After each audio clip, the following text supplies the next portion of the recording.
चाचा परेल ही छा ॾिसो चले पर जेके निशान ॾिस मूसा खान जे ज़ुल्मनि जा निशान मूसा खान जे ज़ुल्म जी इंतहा उन हद ताईं पहुचंदी इहो मूं कॾहिं सोचियो बि न हो। उठ तूं अची वियो आहीं सभु ठीकु थी वेंदो। हाणे असां मूसा खान खे ॿुधाईंदासीं त असां लावारस न आहियूं असां लावारस असांजो वारस अची वियो आहे। हा चाचा हाणे ये समूरा हिसाब किताब मूसा खे ॾियणा पवंदा। अबा हिते छॾा बीठा कयो हाँ अचो त घर सां हलो। कुर्बान तोखे इजाज़त आहे। कुर्बान वञा तोखे अकेलो छॾे ॾियो। जेकॾहिं तुंहिंजी ज़रूरत पई त तोखे घुराए वठंदुसि।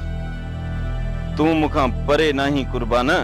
कुर्बान वञा यादि ज़रूर कजो मोकिलण न आहे। अल्लाह हाफ़िज़।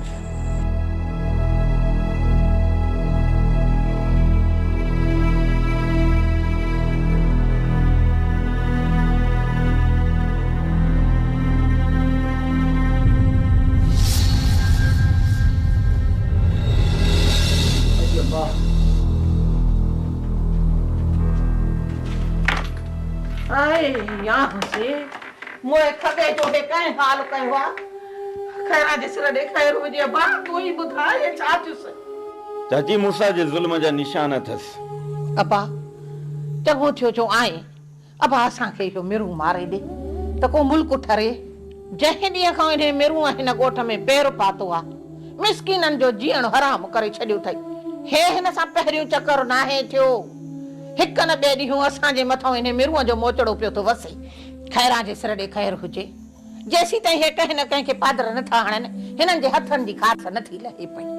अब चंगा भला त चंगा भला पर हो गरीब मिस्किन गोगदाम ऐसा अब उन्हें जो बिहानी मथो फाड़े रखियो। अरे हाने माठ कर घड़ी खन साहब करण ॾींदी या समूरो अहवाल हिक साही ॿुधाए पोइ माठ कंदी। खैरा जे सिर जो खैर हुजे को ता आयो आ असांजो हाल ॾिसण ऐं ॿुधण। अबा परियां मानी खाई रे आगे में चाह करे वठूं।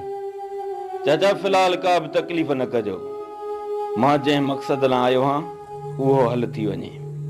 ठीकु आहे पुट तूं हिते वेह मां कमदार खे साण करे जबार वारनि खे वठी अचां। खैरा जे सिर ॾे खैर हुजे पोइ वारो कर न नेक कम में देर कहिड़ी। अरे हाणे तेसि ताईं तूं चाह जो कोप तयारु करे प्यारे वठीस त मां सभिनी खे वठी थो अचां ऐं हे रत बि साफ़ कया वञी।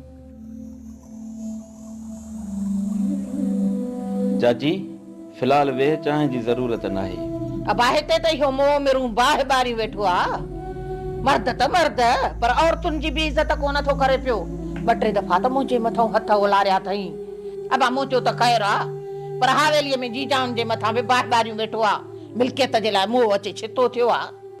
रेस मिठल खान जी मिल्कियत अबा रेस मिठल खान जी सॼी मिल्कियत लिखियल आहे नसीबा जे नाले। हाणे त मोए मिरूअ जो कहर सॼो किरे थो उन जे मथां। अबा जॾहिं मिल्कियत लिखी ॾियण खां इनकार कयो अथऊं त हाणे तूं चइसि मूंसां निकाह कर। अबा काॾे हुन मोए मिरूअ जी उमिरि काॾे हुन मासूमिड़ीअ जी उमिरि। चाची नसीबा जा ॿाहिरि हुन लाइ कुझु बि नथा कनि छा।